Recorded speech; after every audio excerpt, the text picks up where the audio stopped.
रमज़ानुल मुबारक के महीने की आखिरी अशरे की ताक रातों में से आज दूसरी रात है। 21वीं रात गुज़र चुकी है, 23वीं रात में दाखिल हो चुके हैं। आज हमारे पास एक ऐसे नबी आए हैं, आज हमारे मदीने में ऐसे रसूल आए हैं जो कल की बात भी जानते हैं, कल क्या होगा वो भी बता देते हैं। अल्लाह के नबी की आंखों में आंसू आ गए। आप अपनी ऊँटनी से उतरे और उतरने के बाद सबसे पहले उन बच्चियों के पास जर्जिस अंसारी के बयानात सुनने के लिए मौलाना साहब के ऑफिशियल यूट्यूब चैनल मौलाना जर्जिस अंसारी स्पीचेस को सब्सक्राइब करें।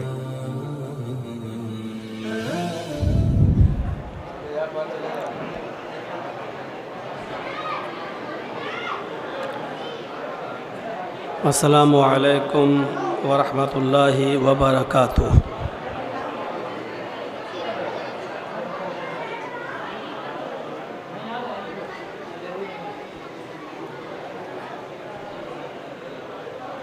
अल्हम्दुलिल्लाह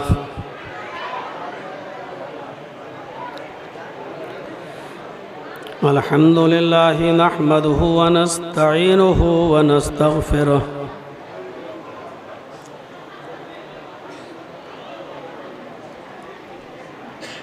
व नऊज़ु बिल्लाहि मिन शुरूरि अनफुसिना व मिन सय्यिआति अअमालिना।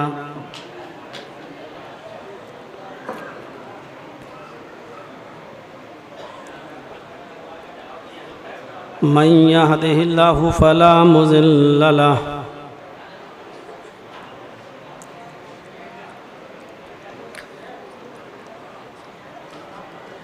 व मन युज़लिल्हु फला हादिय लहु।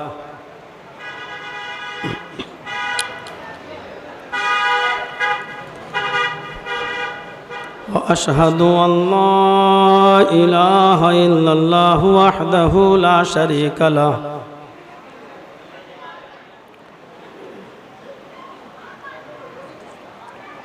व अशहदु अन्न मुहम्मदन अब्दुहु व रसूलुहु।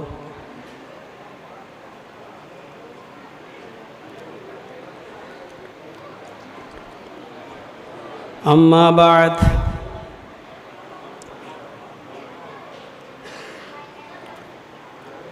फ़इन्न खैरल हदीस किताबुल्लाह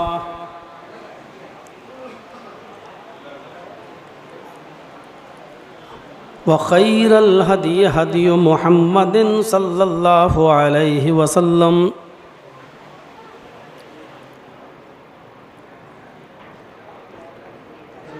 व शर्रुल उमूरि मुहदसातुहा व कुल्लु मुहदसतिन बिदअह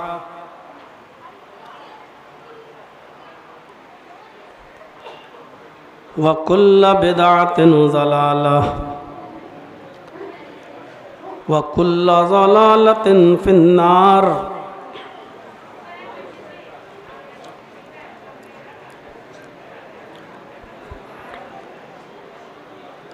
अऊज़ु बिल्लाहि मिनश शैतानिर रजीम।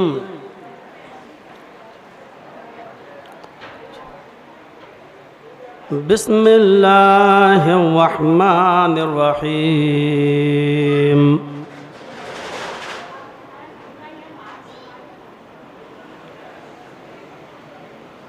उदऊनी अस्तजिब लकुम वक़ाल तआला व इज़ा सअलक इबादी अन्नी फ़इन्नी क़रीब।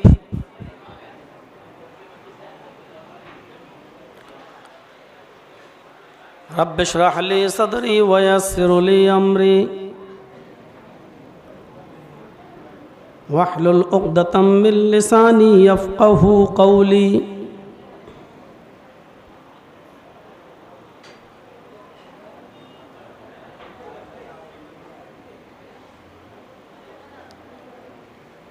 हम्द व सना,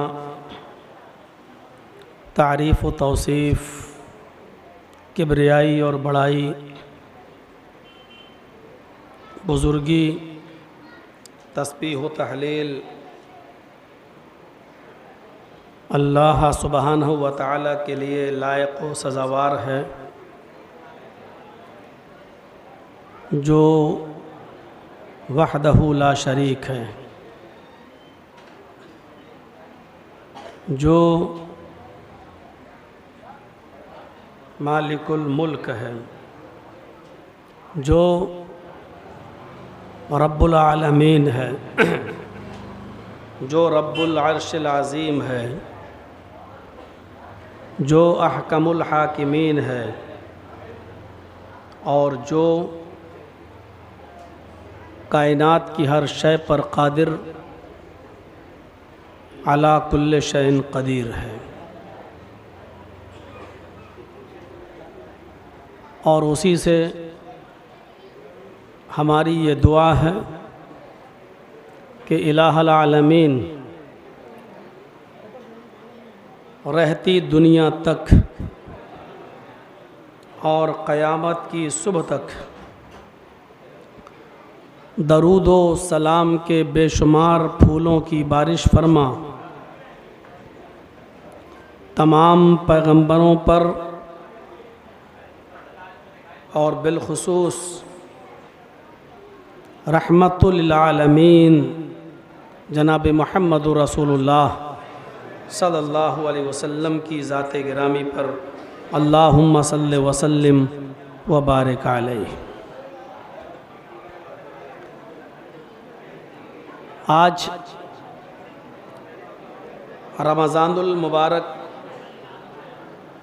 के महीने की आखिरी अशरे की ताक रातों में से आज दूसरी रात है।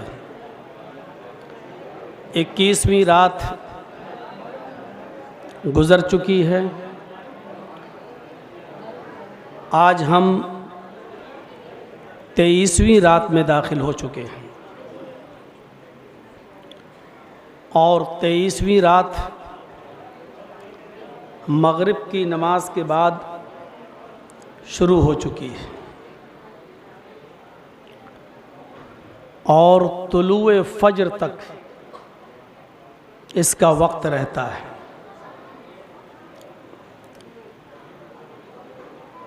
हमारी और आपकी कोशिश ये होनी चाहिए कि इस रात की कद्र करते हुए, इसकी अहमियत और फजीलत को समझते हुए हमें इस रात को ज़ाय नहीं जाने देना, बेकार नहीं जाने देना है। अगर आप किसी जगह से उठकर दूसरी जगह जा रहे हैं और कुरान करीम को उठाकर रखना पड़ रहा है तो उठते बैठते चलते फिरते भी कुछ न कुछ पढ़ते रहिए और अपनी ज़बान को ज़िक्र इलाही में रत्ब रखिए, जारी रखिए। बहुत बड़ी दुआएं अगर आपको याद न हो तो सुबहान अल्लाह, अल्हम्दुलिल्लाह, अल्लाहु अकबर ही कहते रहिए, ला इलाहा इल्लल्लाह कहते रहिए। और शब क़द्र की ये दुआ अगर याद है तो बहुत अच्छी बात है। अल्लाहुम्मा इन्नका अफ़ुव्वुन तुहिब्बुल अफ़्वा फ़अफ़ु अन्नी। इस दुआ को अपनी ज़बान पर जारी रखिए और इसका विर्द करते रहिए।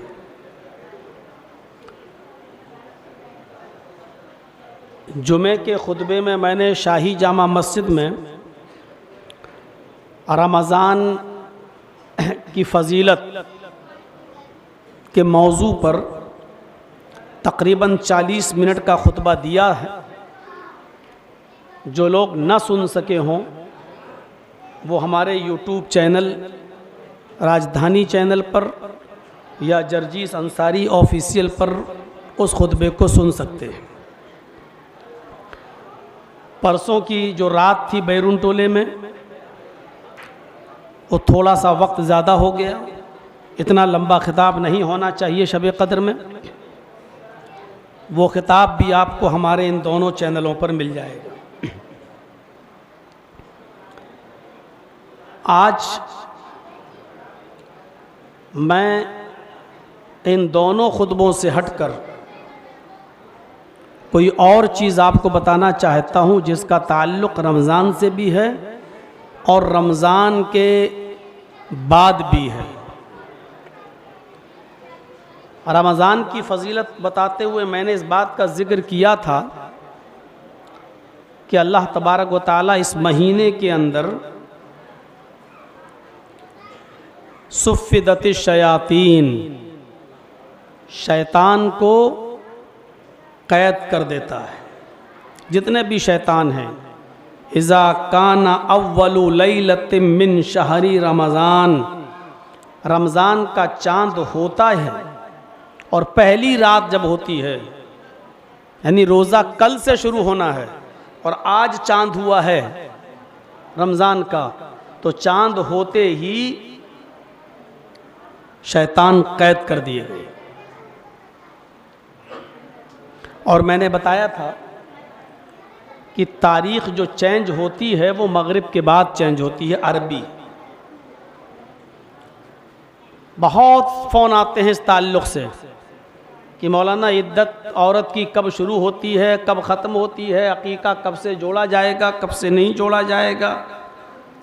तो आज इस मसले को ज़हन नशीन कर लीजिए। किसी भी औरत के शौहर का इंतकाल अगर मगरिब से 1 मिनट पहले भी हो गया, मगरिब की अजान से 1 मिनट पहले भी हो गया, तो वो दिन उसकी इद्दत में जोड़ा जाएगा, पहला दिन। और अगर मगरिब की अजान के बाद या अजान हो रही है तब होता है, क्योंकि अजान सूरज गुरूब होने के बाद ही होती है। अजान शुरू हो गई इसका मतलब तारीख़ चेंज हो गई। तो मगरिब की अजान होते वक्त या मगरिब के बाद शौहर का इंतकाल होता है, तो फिर वो दिन इद्दत में नहीं जोड़ा जाएगा, उसका अगला दिन इद्दत में जोड़ा जाएगा। मसलन आज मंगल है या बुध है, तो मगरिब से पहले एक एग्जाम्पल दे रहा हूँ, एक मिसाल दे रहा हूँ। जैसे इतवार के दिन या जुमे के दिन अगर मगरिब से पहले किसी का इंतकाल हुआ है तो जुमे का दिन जोड़ा जाएगा। या ऐसे ही कोई बच्चा पैदा हुआ है जुमे के दिन मगरिब से पहले, 1 मिनट पहले भी अगर पैदा हुआ है तो जुमे का दिन जोड़ा जाएगा, जुमा हो गया। अब अकीका कब करना होगा? जुमा जोड़ा जाएगा, सनीचर, इतवार, सोमवार, मंगल, बुध, जुमेरात। अब अकीका आपका जुमेरात को होगा। मगरिब के बाद अगर बच्चा पैदा होता है तो जुमे का दिन नहीं जोड़ा जाएगा, क्योंकि अब सनीचर लग गया है अरबी के हिसाब से। अब वो सनीचर जोड़ा जाएगा, जुमा नहीं जोड़ा जाएगा। सनीचर, इतवार, सोमवार, मंगल, बुध, जुमरात, जुमा। अब आपके बच्चे का अकीका जुमे के दिन होगा। इसी पर कयास कीजिएगा सब। इद्दत का भी वही मामला है और ख़त्म भी वही होगी। मगरिब के बाद 4 महीने 10 दिन जब औरत की इद्दत के हो जाएं, या किसी शौहर ने अपनी बीवी को तलाक दे दी तो तलाक की इद्दत 3 महीना, तो ये वहीं से जोड़ा जाएगा।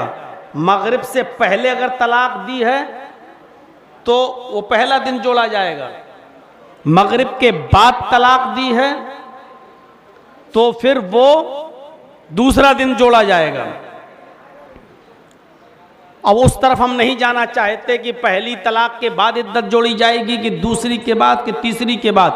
पहली तलाक रजई है, इद्दत वहां से नहीं जोड़ी जाएगी। दूसरी तलाक भी रजई है, वहां से इद्दत नहीं जोड़ी जाएगी। और जहां तीसरी तलाक दी, तीसरी तलाक के बाद वहीं से इद्दत जोड़ी जाएगी और तीसरी तलाक के बाद ही औरत का शौहर के ज़िम्मे नान नफ़का रोटी खर्चे की कोई जिम्मेदारी अब शौहर की नहीं रहेगी। वो दूसरे मसले आ जाएंगे, हम उस तरफ अभी नहीं जाना चाहते, वो तफसीली बहस है।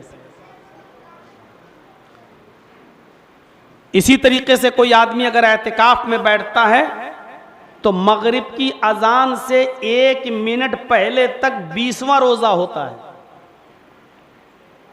इसलिए मगरिब की नमाज एतिकाफ करने वाले को मस्जिद में पढ़ना है।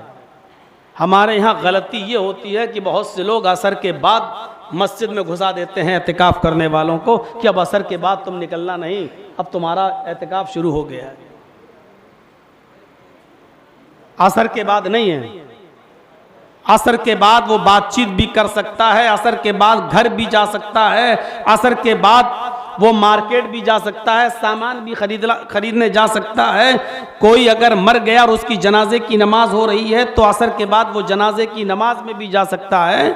उसको मगरिब की नमाज मस्जिद में पढ़ना है, क्योंकि मगरिब की नमाज जब हुई तो 21 तारीख यानी 21वां रात शुरू हो गई और फिर वो मस्जिद में रहेगा और पूरी रात वो मस्जिद में गुजारेगा।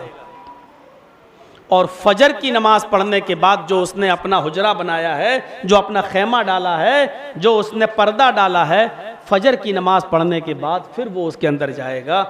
मगरिब से लेकर फजर की अजान तक वो बाहर रहेगा, मस्जिद में रहेगा, मस्जिद के बाहर नहीं, मस्जिद में इबादत लोगों के साथ करेगा, बैठेगा, कुरान की तिलावत करेगा, लेकिन अपने खेमे में जहां उसने पर्दा डाला है, रहने का इंतजाम किया है, वो फजर की नमाज के बाद उसमें जाएगा। इसी तरीके से कुर्बानी भी जब आप करेंगे तो 10, 11, 12 और 13, तो 13 तारीख को मगरिब की नमाज से पहले पहले, अजान से पहले पहले तक आप कुर्बानी कर सकते हैं। यानी बहुत से लोग कहते हैं असर तक, 13 तारीख के असर तक नहीं, असर के बाद भी कर सकते हैं। यहां तक कि अगर मगरिब की अजान में 1-2 मिनट बाकी रह गया है, उस वक्त तक भी 13 तारीख है, आप उस वक्त भी कुर्बानी कर सकते हैं, आपके लिए जायज़। इस मसले की वजाहत इतनी काफ़ी है, इतना याद रखिए। तो इज़ा कान अव्वलु लैलतिन मिन शहरी रमज़ान, रमज़ान की जब पहली रात होती है, सुफ़िदति शयातीन, शैतानों को कैद कर दिया जाता है। चांद हुआ कि शैतानों को कैद कर दिया गया। और शैतानों को ही नहीं, वह मरदतुल जिन्न, सरकश शैतानों को भी, सरकश शैतान, सरकश जिन, वह मरदतुल जिन्न, और सरकश जिन्नों को के भी पैरों में बेड़ियां डाल दी जाती हैं। अब थोड़ी सी बात अगर कह दें तो अभी बुरी लग जाएगी। जब जिन्नात सरकश शैतानों के पैरों में बेड़ियां डाल दी गई, अब रमज़ान के महीने में जो लड़कियां नौटंकी करें, ओ हा ये आँख फाड़ें, तो 10 थप्पड़ मारो उनके, क्योंकि नौटंकी कर रही हैं, वो ड्रामे कर रही हैं और बेवकूफ़ बना रही हैं।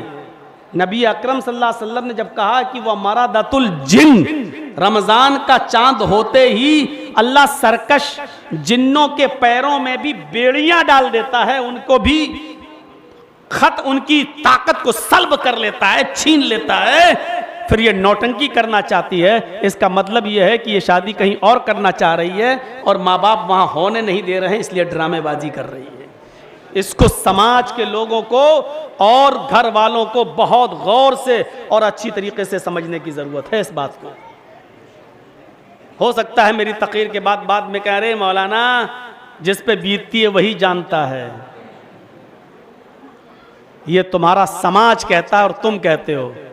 हम यहाँ कुरान और हदीस सुनाने आए हैं, तुम्हारी और तुम्हारे समाज में क्या हो रहा है उसको हम नहीं।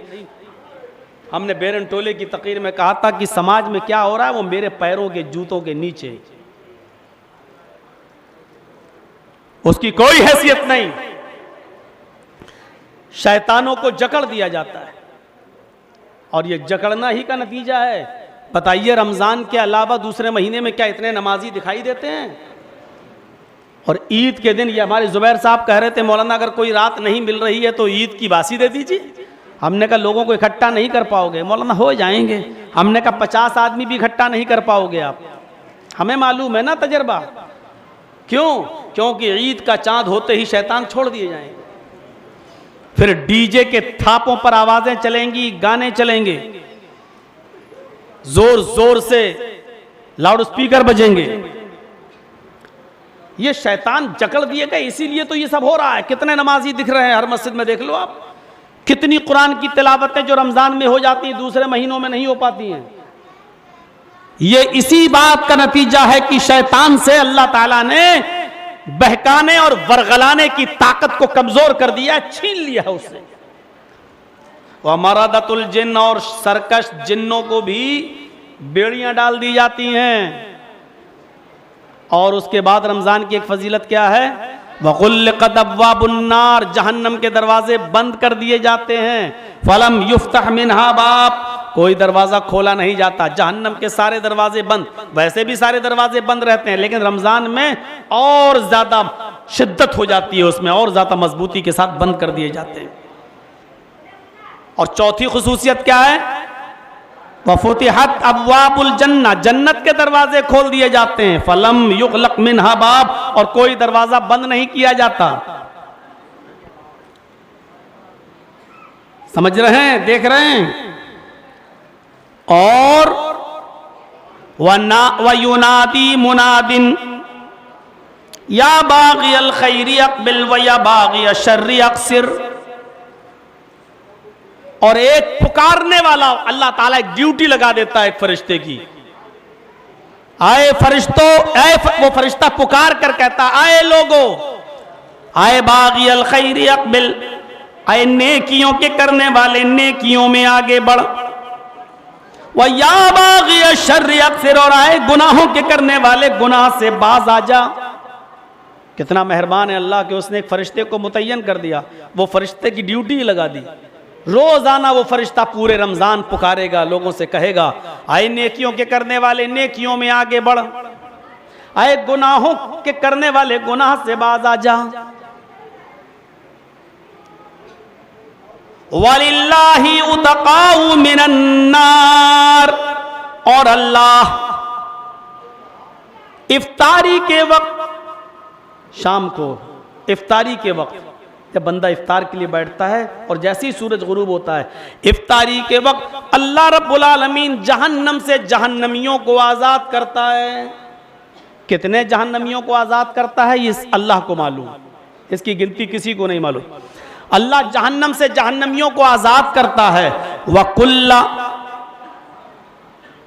और ऐसा अल्लाह के नबी सल्लल्लाहु अलैहि वसल्लम फरमाते हैं, हर रात व ज़ालिका कुल्लल लैल, और ऐसा रमजान की हर रात के अंदर होता है। ऐसा अल्लाह रब्बुल आलमीन पूरे रमजान में हर इफ्तारी के वक्त ऐसा करता है, यानी हर इफ्तारी के वक्त जहन्नम से जहन्नमियों को आज़ाद करता है। इसीलिए इफ्तारी के वक्त की दुआ बहुत ज़्यादा अल्लाह तबारक व तआला कबूल करता है। बहुत से लोग घड़ियों पर नज़र डालते हैं, कितना टाइम और रह गया, कितनी देर और रह गई है, और कहीं किसी अच्छी जगह इफ्तार पार्टी हो रही हो तो और घड़ी देखने कितना वक्त रह गया है, कितना वक्त, जबकि वही वक्त है कबूलियत का। जिनके माँ बाप इस दुनिया से रुखसत हो चुके हो, इंतकाल कर गए, उनके लिए तो ये इफ्तारी का वक्त नेमत गैर मुतरक्कबा है। उनको तो दुआ मांगना चाहिए, अल्लाह तू हर रात जहन्नम से जहन्नमियों को आज़ाद करता है, अगर मेरे माँ बाप भी उसके हकदार हैं और जहन्नमी है तो अल्लाह हमारे माँ बाप को भी तू जहन्नम से आज़ाद फरमा दे, अल्लाह उनको भी तू जन्नत दे दे। मेरे भाइयों ज़रा गौर करो कि अल्लाह रब्बुल आलमीन कितना मेहरबान है। यह फजीलत मैंने बताई थी जुमे के खुतबे में,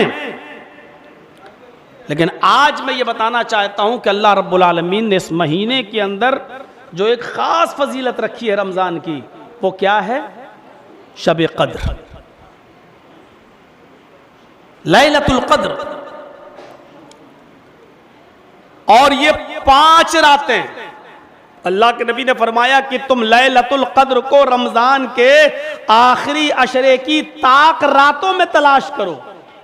21, 23, 25, 27, 29 ये है ताक रातें। जो लोग एतिकाफ में बैठे हैं, हमारे यहां अक्सर ऐसा होता है कि जैसे ही ईद का चांद हुआ और नमाजी लोग जब पता चल गया चांद हो गया या कहीं से खबर आ गई तो एतिकाफ वालों के पास जाते हैं और फिर उनसे कहते साहब निकलिए, माशाल्लाह अब एतिकाफ हो गया है, अब आप ख़त्म हो गया, चांद हो गया, उनको निकाल देते हैं। जबकि लोगों को निकालने के लिए शरीयत में हुक्म नहीं है, ना अल्लाह के नबी ने कहा है कि कुछ नमाजी उनके पास जाएं और उनको वहां से निकालें, क्योंकि एतिकाफ करने वाले के लिए अफजल यह है कि ईद का चांद हो जाने के बाद भी वो रात भी मस्जिद में गुजारे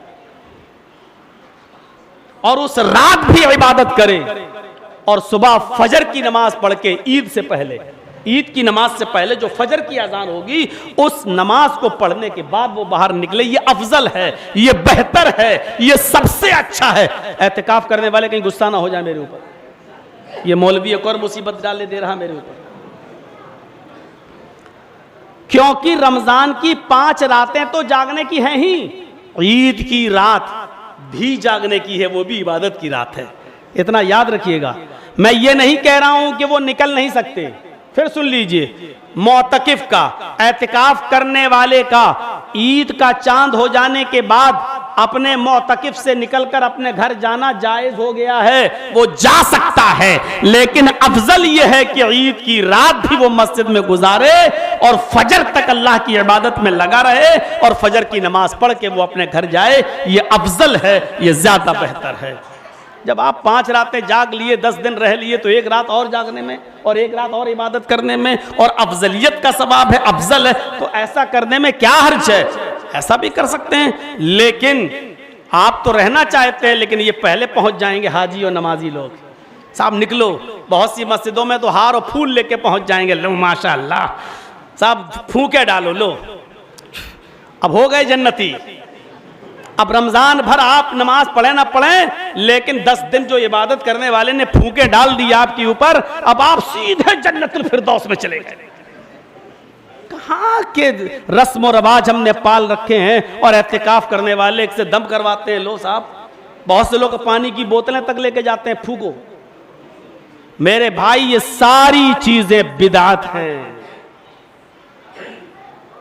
बिदात। आप जिस मसलक से जुड़े हैं वो मसलक इन तमाम खुराफातों से बहुत दूर है। हमारे यहां सुन्नत वही है जो जनाब मोहम्मद रसूलुल्लाह सल्लल्लाहु अलैहि वसल्लम ने बताया। अल्लाह के नबी सल्लल्लाहु अलैहि वसल्लम भी एतिकाफ करते थे, बल्कि आखिरी साल रमजान में जिस मर्तबा आपका आखिरी रमजान था उस मर्तबा तो आपने 20 दिन का एतिकाफ किया। लेकिन कोई एक हदीस बता दे कोई आदमी कि एतिकाफ से निकलने के बाद साहबा ने अपने बटन खोले हों, कहा अल्लाह के रसूल जरा हमारे ऊपर दम कर दीजिए, लीजिए, और अल्लाह के नबी एक तरफ से सबके ऊपर दम करते हो करते चले गए हो, और कहा हो अल्लाह के नबी पानी दम कर दीजिए, और अल्लाह के नबी ने पानी की बोतलों में फूंक मारी हो। जो नबी खाने और पीने की चीजों में फूंकने से मना करता हो और यह कहते हो कि खाने और पीने की चीज पर फूंकना। बहुत से लोग चाय गर्म है अब ठंडी करके पी रहे हैं, खाना कर मना किया है अल्लाह के रसूल ने। जहां फूंकने से मना किया है वो नबी आपसे ये कहेगा कि पानी की बोतलें लेके जाओ और दम करवाओ, पता नहीं कहां। अरे ये खुराफातें दूसरों को करने दो, अहले हदीसो तुम तो इन तमाम चीजों से पाक व साफ हो, कम से कम अपनी पाकी और सफाई को बरकरार रखिए। आज सोशल मीडिया पर देखिए जो लोग सिर्फ 27 करते थे और 27वीं रात को अपनी मस्जिदें सजाते थे, आज उनके बड़े बड़े मौलवी पाकिस्तान के उलमा और दुनिया भर के उलमा अब आज इस बात पर आ गए और चीख चीख कर कहने लगे नहीं अब रातें तो 5 ही जागनी चाहिए, 27वीं रात की कोई खास अहमियत नहीं है। आज उनके बड़े बड़े उलमा ये कहने लगे हैं। गौर कीजिए आप,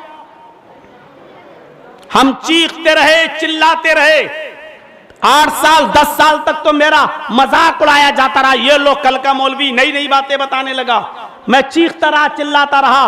औरतों का एतिकाफ घर में नहीं है, औरत का एतिकाफ घर में नहीं कर सकती है। अल्लाह के कुरान की आयत जो है वो आम है, वाकिफून फिल मसाजिद, कुरान की आयत आम है। कि मैं एहतिकाफ मस्जिद के अंदर है, यह हुक्म मर्दों के लिए भी और औरतों के लिए भी है। औरत घर में एहतिकाफ नहीं कर सकती है। साहब एक कमरा एक अलग जगह बता ली और मस्जिद में फितना है, फसाद है, नहीं। औरत को अगर एहतिकाफ करना ही है तो वो अपने शौहर के साथ मस्जिद में करे, भाई के साथ मस्जिद में करे या बेटे के साथ मस्जिद में करे। औरत अकेले भी एहतिकाफ नहीं कर सकती है, औरत के लिए उसके घर का महरिम का होना जरूरी है।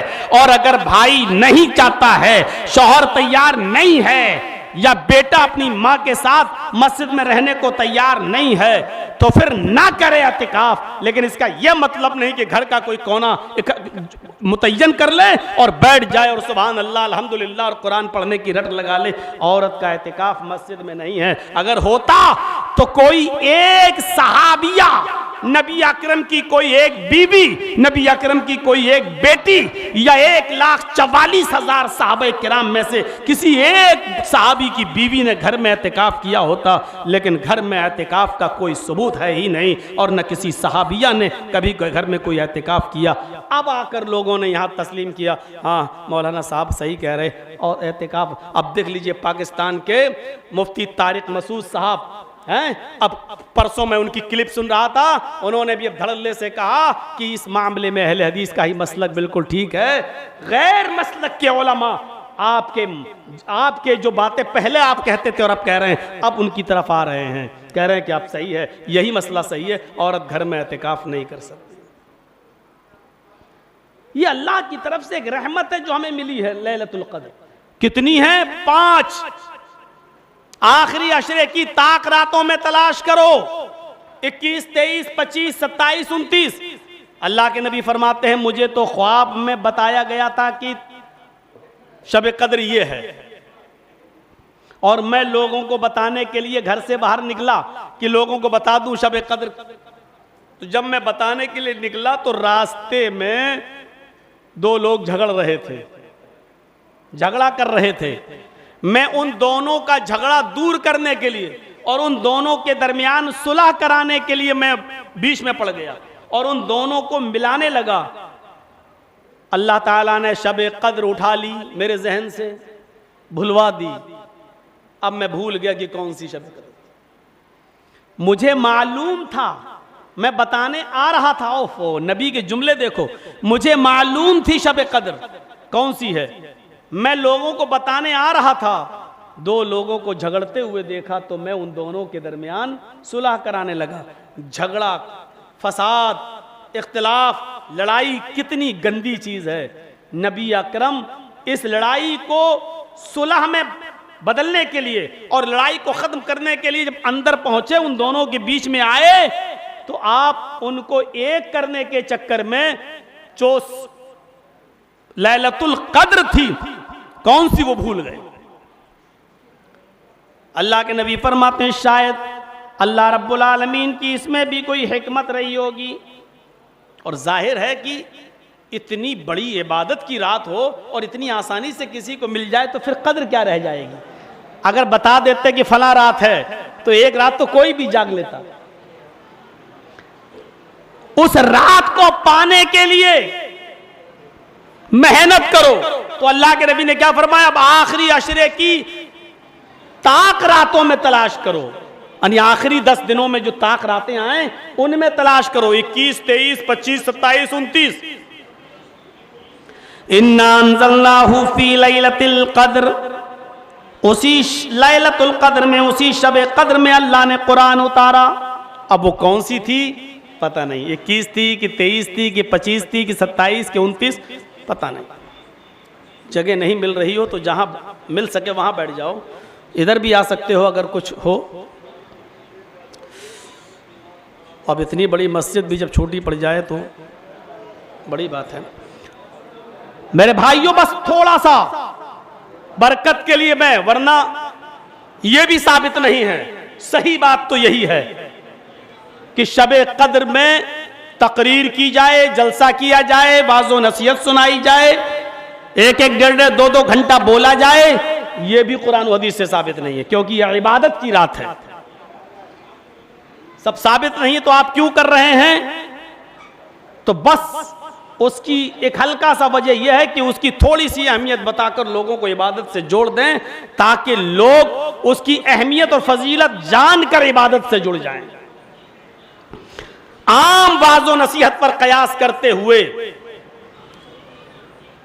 मैंने आप ये जुर्रत की है, वरना जो ये लाइव चल रहा है हमारा,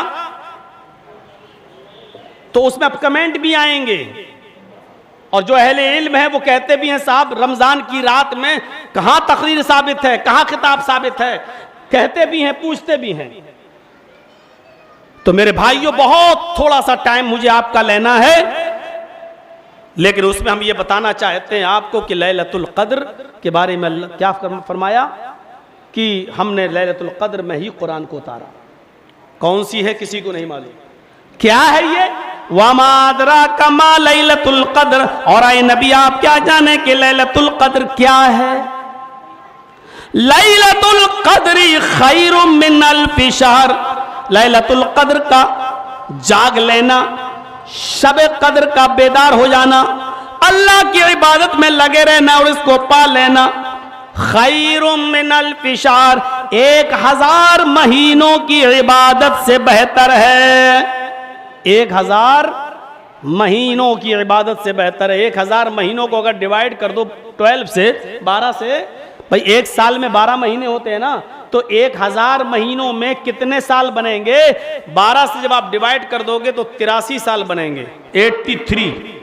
एक रात का जाग लेना 83 साल की इबादत से बेहतर है। अब 83 साल की इबादत का सवाब पाना है तो इतना आसान थोड़ी रख देगा अल्लाह ताला और अल्लाह के नबी की, जाओ एक रात जाग लो और 83 साल की इबादत तुम्हें मिल जाएगी। नहीं, इसके लिए मेहनत करना होगी, जागना होगा। सहाबाए किराम का हाल बड़ा अजीब था, ऐसी इबादतें करते थे, घड़ियां नहीं होती थी, अलार्म नहीं होते थे, ऐसा लगता था इबादत में इतने मुनहमिक हो जाते थे कि डर लगता था कि कहीं सहरी का टाइम ना निकल जाए, कहीं सहरी फौत ना हो जाए, कहीं सहरी का वक्त ही खत्म ना हो जाए। मेरे भाइयों, ये उनकी इबादतों का हाल था। और याद रखिए, नमाजों की रकातें ज्यादा करने से बेहतर है कि कयाम लंबा करिए।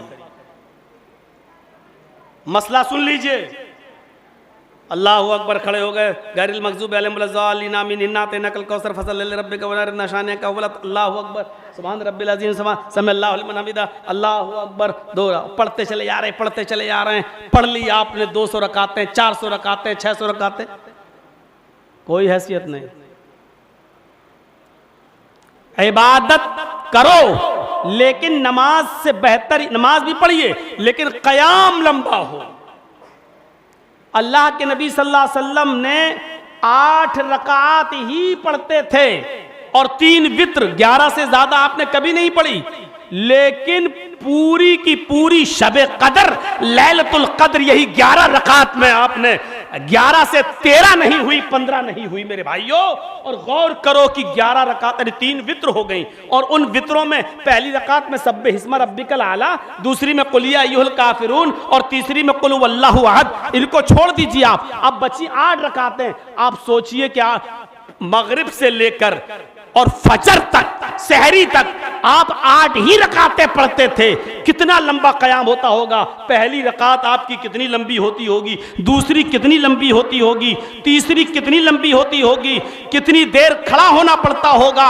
हजरत आयशा जो नबी की बीवी हैं, वो फरमाती हैं कि अल्लाह के रसूल का कयाम ये था कि हत्ता तवर्रत कदमाहु, आपके पैरों में सूजन आ जाया करती थी, आपके पैरों में वरम आ जाया करता था।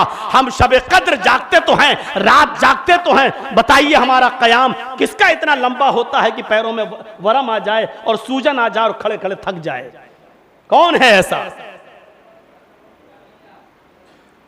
अब कहेंगे हमें इतना कुरानी याद नहीं है मौलाना, तो क्या करें? अब यही एक सवाल आएगा, तो अब हर चीज का जवाब हमारे पास कहां से आएगा? परेशानी ये आपकी है, अब इसका हल हमारे पास कहां से आएगा? आप कुरान ले लीजिए हाथ में। अब आप कहोगे लो ये नई चीज बता दी है मौलाना साहब, आप कुरान ले लीजिए ना, अल्लाह अकबर, गैरिल मग़ज़ूबि अलैहिम वलद्दाल्लीन, आप कुरान ले लीजिए हाथ में, खोलिए पढ़िए, अलिफ लाम मीम ज़ालिकल किताबु ला रैब फ़ीहि हुदल लिल मुत्तक़ीन, 2.5 पारे पढ़िए पहली रकात में, सूरह बकरा ख़त्म करिए, उसके बाद कुरान बंद करके अपने आगे रख दीजिए। नफली नमाज है, नफली इबादत है, कर सकते हैं ऐसा। अब आप पढ़िए और 2.5 पारे पढ़ने के बाद, सूरह बकरा ख़त्म करने के बाद अब आप रुकू करिए, अल्लाहु अकबर, समी अल्लाहु लिमन। अब क़याम लंबा, अब क़याम भी लंबा हो, यानी सुभान रब्बिल अज़ीम, सुभान रब्बिल अज़ीम, सुभान रब्बिल अज़ीम, सब अल्लाह नहीं। अब आप रुकू की दुआएं पढ़िए, सुब्हानका अल्लाहुम्मा रब्बना व बिहम्दिका अल्लाहुम्मा इग़फ़िरली। साथ में ये भी दुआ पढ़ लीजिए, सुब्बुहुन कुद्दूसुन रब्बुल मलाइकति वर्रूह। साथ में ये भी दुआ पढ़ लीजिए, सुब्हान रब्बियल अज़ीम। फिर पढ़िए, सुब्हानका अल्लाहुम्मा रब्बना व बिहम्दिका अल्लाहुम्मा इग़फ़िरली, सुब्बुहुन कुद्दूसुन रब्बुल मलाइकति वर्रूह, सुब्हान रब्बियल अज़ीम। फिर पढ़िए, छोड़ दीजिए कितनी बार पढ़ा, 3 बार 5 बार नहीं, कोई गिनती मत कीजिए। जब आप थक जाएं, कमर आपकी दुखने लगे और जब आप बिल्कुल रुकू के, जब आप बिल्कुल गिरने पे आ जाएं, तब उठिए और कहिए समी अल्लाहु लिमन हमिदा रब्बना वलकल हम्द हम्दन कसीरन तय्यबन मुबारकन फी। अब आप सजदे में जाइए और जितना रुकू किया है उससे ज्यादा देर सजदे में लगाइए आप, क्योंकि अल्लाह को अपना बंदा सबसे ज्यादा महबूब और प्यारा सजदे में होता है। क्योंकि सजदे में बंदे की नाक जमीन पर होती है और ऐसा लगता है कि उसने मुझे अपना मालिक और अपने आप को मेरा गुलाम तसव्वुर कर लिया है, बना लिया है। उसने मेरे सामने अपनी नाक रख दी है, यानी उसने कह दिया अल्लाह मैं तेरे सामने अपनी नाक रगड़ रहा हूं। पढ़िए सजदे में यही दुआएं, सुब्हानक अल्लाहुम्मा रब्बना व बिहम्दिका अल्लाहुम्मा इग़फ़िरली, सुब्बुहुन कुद्दूसुन रब्बुल मलाइकति वर्रूह, सुब्हान रब्बियल आला।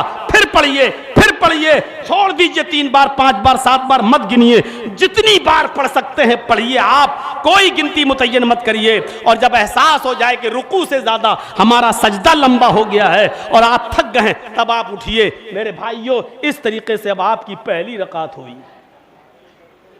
ऐसे क़याम लंबा करिए, मैं नहीं कह रहा हूं कि 8 ही पढ़िए, आप 10 पढ़िए, 12 पढ़िए, 14 पढ़िए, 16 पढ़िए, गिनिए नहीं, नफली इबादत की गिनती नहीं करिए, जितनी कर सकते हो। लेकिन बेहतर यह है कि क़याम लंबा हो, क़याम लंबा हो, रुकू लंबा हो, सजदा लंबा हो।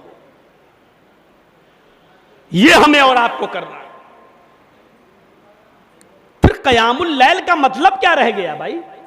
हदीस में जो आया है क़यामुल लैल मतलब क्या है? रात का क़याम। क़याम हमारा हो ही नहीं रहा। क़याम कहते ही खड़े होने को है, हम खड़े हो ही नहीं रहे हैं, हम लंबा क़याम कर ही नहीं रहे हैं, हमारे पैरों में सूजन आ ही नहीं रही है। नहीं साहब रुक जाओ, 4 रकात पढ़ लेते हैं, फिर चलते हैं पचराहे पे चाय पी के आते हैं, ये कोई शब कदर हो गई? अच्छा रुक जाओ, थोड़ा सा और रुक जाओ, फिर चलते हैं पचराहे पे पाए खा के आते हैं, ये कोई शब कदर? आप जाग रहे हैं, तमाशा बना रहे हैं शब कदर का, लैलतुल कदर का तमाशा बना रहे हैं। मेरे भाइयों, ये लैलतुल कदर नहीं है। उनसे पूछो जो भूखे पेट इबादत करते थे, उनसे पूछो कि जिनके पास खजूर भी नहीं होता था इफ्तार करने के लिए, और बेचारे कुएं के 2 घूंट पानी पीकर इफ्तार करते थे और फिर इबादत में लग जाते थे और फिर लंबा चौड़ा क़याम करते थे। यहां तो कहेंगे कमजोरी की वजह से नींद आने लगती है मौलाना साहब, और बहुत से लोग एनर्जी टॉनिक लेते हैं इफ्तार के बाद, तंबाकू, ये एनर्जी टॉनिक। जब तक सिगरेट नहीं पिएंगे रात में क़याम नहीं होगा उनका, रात में इबादत नहीं कर सकेंगे, आंखें उनकी झुकेंगी। एक चढ़ा ली, अब 2 घंटा आराम से इबादत कर सकते। ये तमाशा बना दिया है लैलतुल कद्र का और शब कद्र।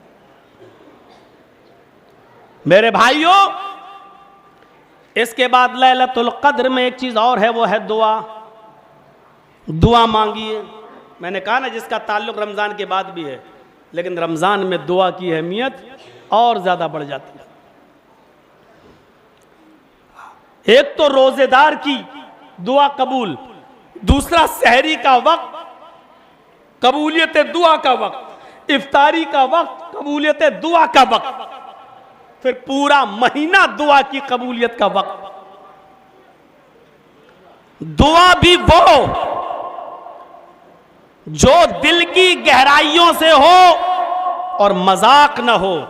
यानी हम तौबा करें अपने गुनाहों से और दुआ मांगें और रमजान के बाद फिर वही काम करें जिसकी हम तौबा करके आए हैं। माफ कीजिएगा, ये दुआ का मजाक, ये दुआ का मजाक है। उदऊनी अस्तजिब लकुम, मेरे बंदो मुझे पुकारो मैं तुम्हें दूंगा। क्या आम इबादत, आम आयत। उदऊनी अस्तजिब लकुम, मेरे बंदो तुम मुझे पुकारो।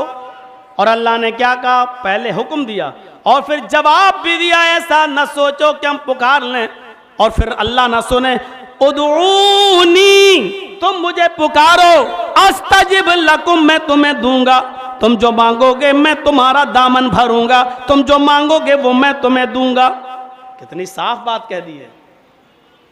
एक बात और याद रखिएगा, बहुत से लोग कहें, और जायज़ है उनका कहना, गलत बात नहीं है, मौलाना साहब पूरे महीने दुआ मांगी, रमज़ान 12 महीने 11 महीने दुआ मांगी, रमज़ान में भी दुआ मांग रहा हूँ और ईद, लेकिन अल्लाह ने सुनी नहीं।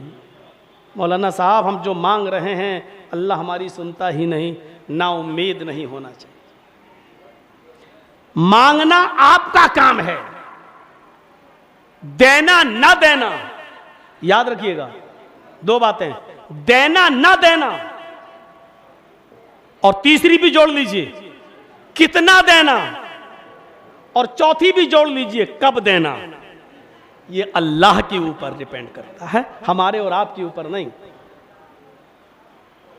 आपको अपने बच्चे से बहुत प्यार है, उसकी कोई भी ख्वाहिश आप अधूरी नहीं छोड़ते हैं, लेकिन आपके बच्चे को निमोनिया हो गया है,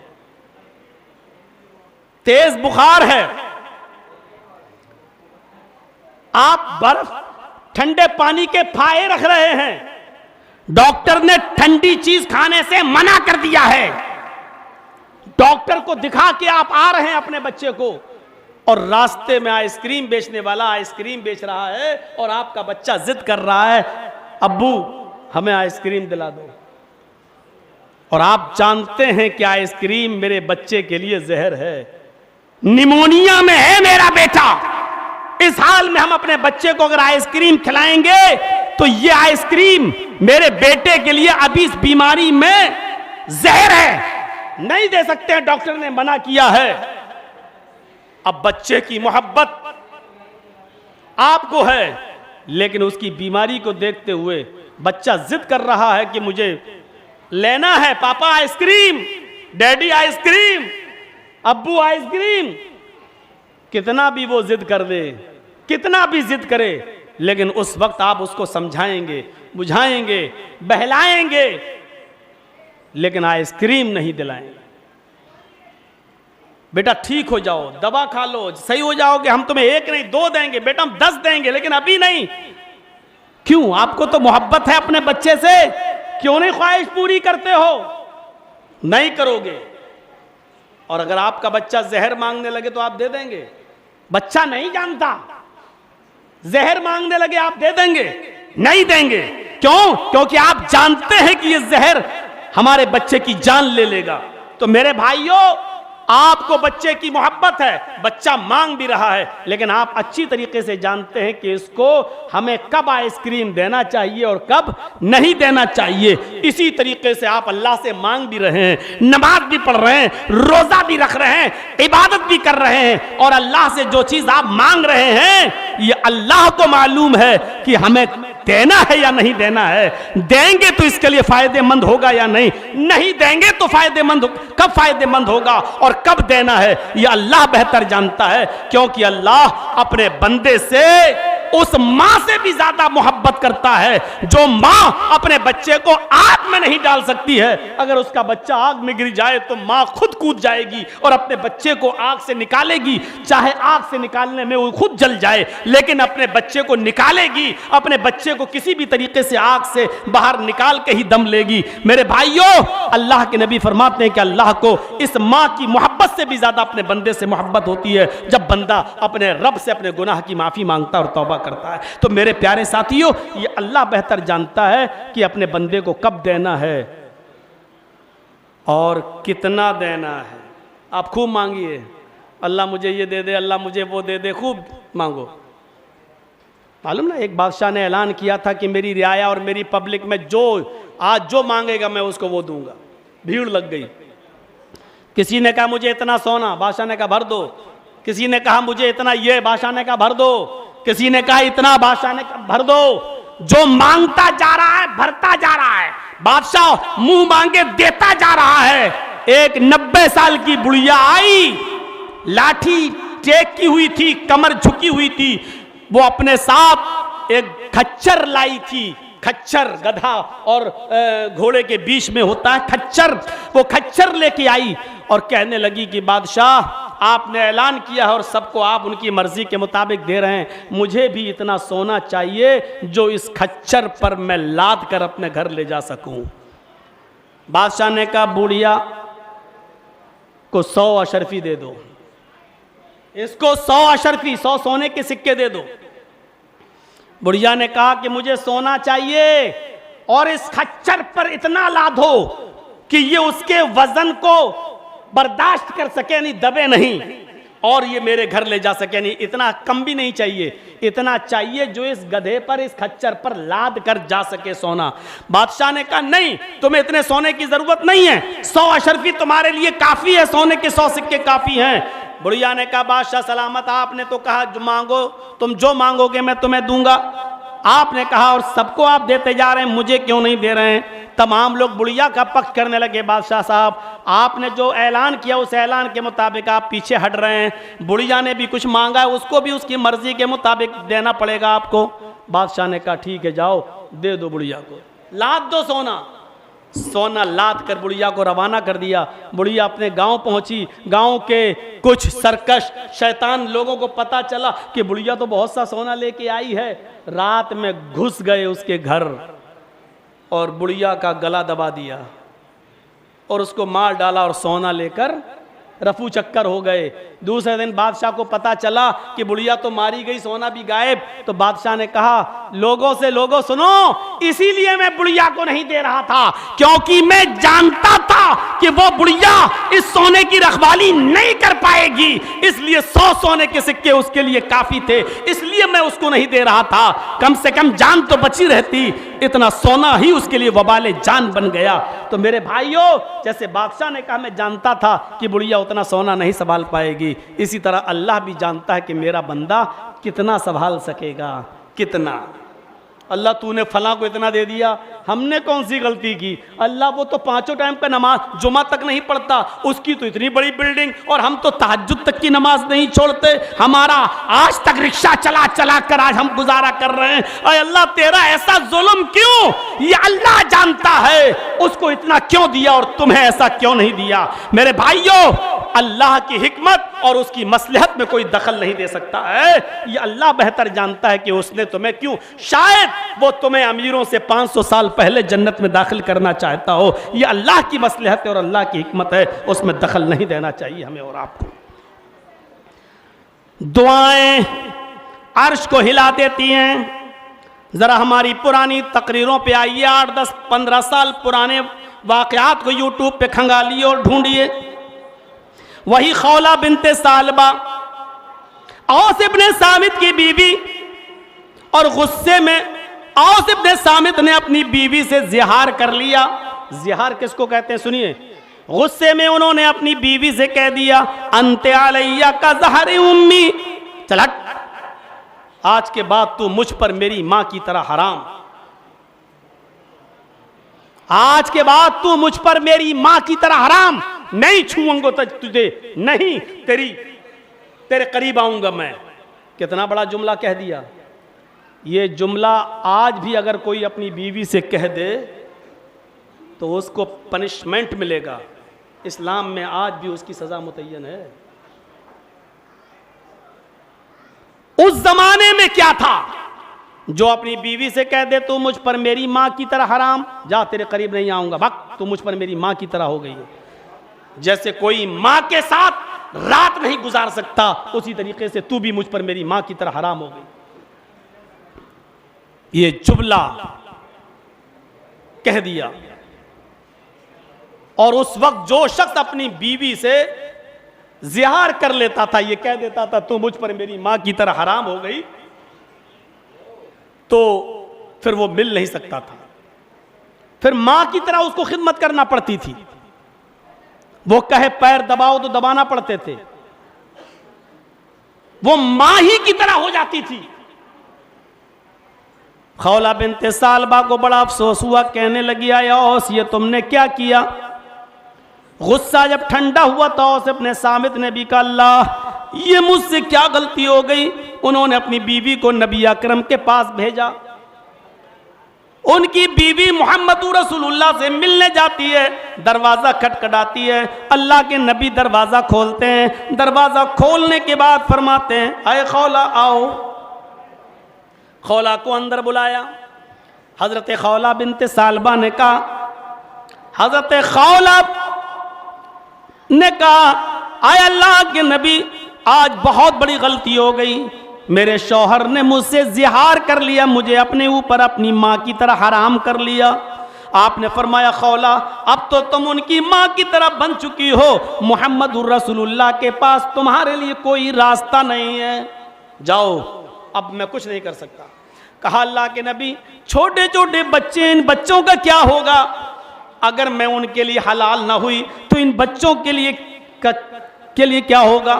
आपने फरमाया खौला तुम मुझसे बहस कर रही हो, तकरार कर रही हो, कोई फायदा नहीं, तुम जाओ मेरे पास कोई रास्ता नहीं है। उसने फिर कहा आय अल्लाह के नबी मेरे शौहर ने मुझे तलाक नहीं दी, मेरे शौहर ने मुझे माँ की तरह हराम, कोई तो रास्ता निकालिए।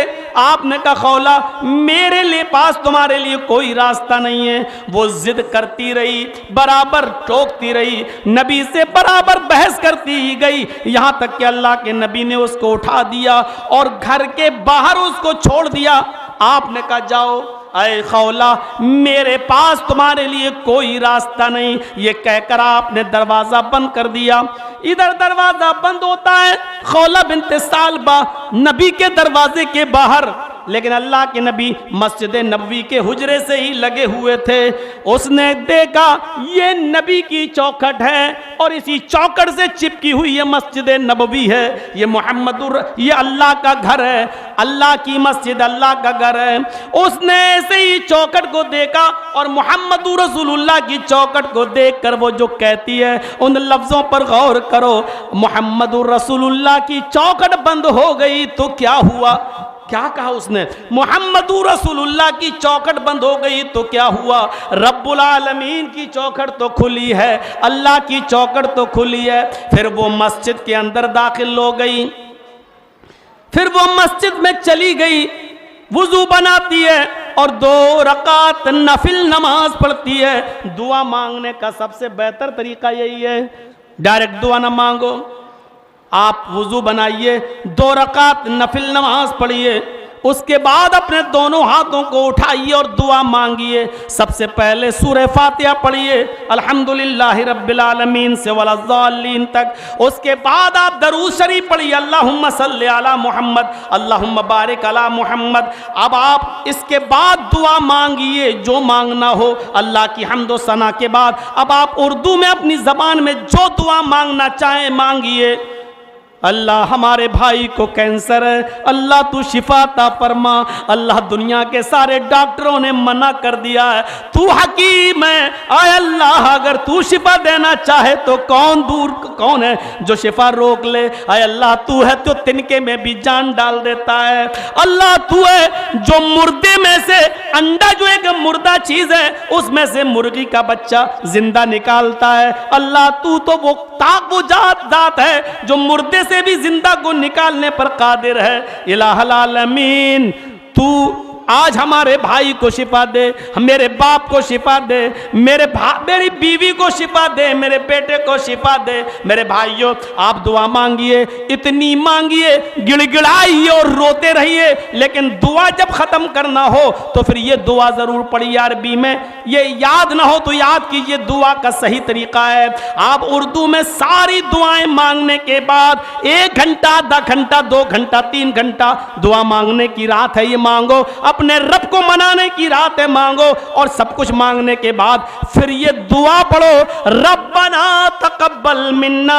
याद रखना, जब दुआ खत्म करना हो तो इन दुआइया जुमलों को याद कर लो, रब्बना तकब्बल मिन्ना इन्नका अंतस समीउल अलीम व तुब अलैना इन्नका तव्वाबुर रहीम व सल्लल्लाहु तआला अला खैर खल्किही। यानी नबी पर जो दरूद तुमने शुरू में पढ़ा, अब जो खत्म कर रहे हो दुआ मांग कर जो खत्म कर रहे हो उस दुआ को आप फिर दरूद पढ़कर खत्म करेंगे। व सल्लल्लाहु तआला अला खैर खल्किही मुहम्मद व अला आली व सहाबी अजमाइन बिरहमतिका या अरहमर राहिमीन। ये कहकर दोनों हाथों को गिरा लो। इन दोनों हाथों को चेहरे पर फेरने का कोई सबूत नहीं है, इन दोनों हाथों को चेहरे पर मलने का कोई सबूत नहीं है। दोनों हाथों को चेहरे पर मलने की जितनी भी हदीसें आती हैं सब की सब ज़ईफ़ हैं। दुआ मांगो, व तुब अलैना इन्नका अंतत तव्वाबुर रहीम व सल्लल्लाहु तआला अला खैर खल्की मुहम्मदिन व अला आली व सहबी अजमईन। और किसी को अगर इतनी लंबी दुआ इख्तिताम की ख़त्म की याद ना हो, रब्बना तकब्बल मिन्ना इन्नका अंतत तव्वाबुर रहीम, इतनी दुआ याद ना हो तो लास्ट वाला जुमला ही पढ़ ले, व सल्लल्लाहु तआला अला खैर खल्की मुहम्मदिन व अला आली व सहबी अजमईन बिरहमतिका या अरहमर राहिमीन। हाथ नहीं फेरना है, बस गिरा लेना है मेरे भाइयों, वरना दो जुमले की दुआ है, सबको याद करना चाहिए। बड़ी अच्छी दुआ, रब्बना तकब्बल मिन्ना इन्नका अंतस समीउल अलीम। गौर कर, रब्बना, आए हमारे रब, हमने जो कुछ भी मांगा है अब तक अपनी जबान में, अपनी भाषा में, अपनी लैंग्वेज में, तकब्बल मिन्ना, हमारी उस दुआ को कबूल कर ले। इन्नका अंतस समीउल अलीम, कि बेशक तू ही सुनने वाला है और तू ही जानने वाला है। व तुब अलैना इन्नका अंतत तव्वाबुर रहीम, और हमारी तौबा को कबूल कर ले, इसलिए कि तू ही तौबा को कबूल करने वाला और रहम करने वाला है। व सल्लल्लाहु तआला अला खैर खल्किही, और दरूद व सलाम नाजिल फरमा अपनी सबसे बेहतरीन मखलूक के सरदार जनाब मुहम्मदुर रसूलुल्लाह व आली ही, और आपके आल पर, व सहाब ही, और आपके तमाम सहाबा पर हैं, और चाहो तो वह जुर्रियात ही भी पढ़ लो, और आपकी तमाम औलाद पर और जुर्रियात पर, आली व जुर्रियात वसल्लम। अल्लाह इन पर दरूद भी भेज और इन पर रहमतें और बरकतें नाजिल फरमा। ये कहकर आप दुआ खत्म करें। हम दुआ मांगते हैं लेकिन दुआ मांगने के तरीके हमें नहीं मालूम है। गौर करो, किसी की उम्र 25 साल, किसी की 30 साल, किसी की 50 साल, किसी की 60 और 70 साल यहां लोग बैठे हुए हैं, लेकिन अभी ये नहीं मालूम कि दुआ कब कैसे शुरू करें और कैसे खत्म करें, और फिर कहते हैं कि अल्लाह हमारी सुनता नहीं है। जो 70 और 60 साल की उम्र में जिन्होंने दुआ मांगने का तरीका ना सीखा हो, वो मेरे भाइयों अल्लाह पर इल्जाम लगाते हैं कि अल्लाह सुनता नहीं। यह है दुआ मांगने का तरीका, ऐसे दुआ मांगी जाती है। अल्हम्दुलिल्लाहि रब्बिल आलमीन अर्रहमानिर रहीम मालिकी यौमिद्दीन, पूरी सूरह फातिहा पढ़िए। अल्लाहुम्मा सल्ली अला मुहम्मद, अल्लाहुम्मा बारिक अला मुहम्मद। इसके बाद अब आप मांगिए जो मांगना हो, और पूरी दुआ मांगने के बाद, सब कुछ मांगने के बाद, रब्बना तकब्बल मिन्ना इन्नका अंतस समीउल अलीम व तुब अलैना इन्नका अंतत तव्वाबुर रहीम व सल्लल्लाहु तआला अला खैर खल्की मुहम्मदिन व अला आली व सहबी अजमईन बिरहमतिका या अरहमर राहिमीन। ये है मेरे भाइयों, ये वो दुआ है जो आप पर्सनल मांग रहे हैं। वैसे तो बहुत सी दुआएं हैं, सलाम वालेकुम, ये भी दुआ है, अस्सलाम वालेकुम, अल्लाह की सलामती हो आप पर। आपने कहा वालेकुम सलाम, आप पर भी हो। हाँ, फिर बहक गए, तरीका बता दी, चलो ये भी जरूरी था।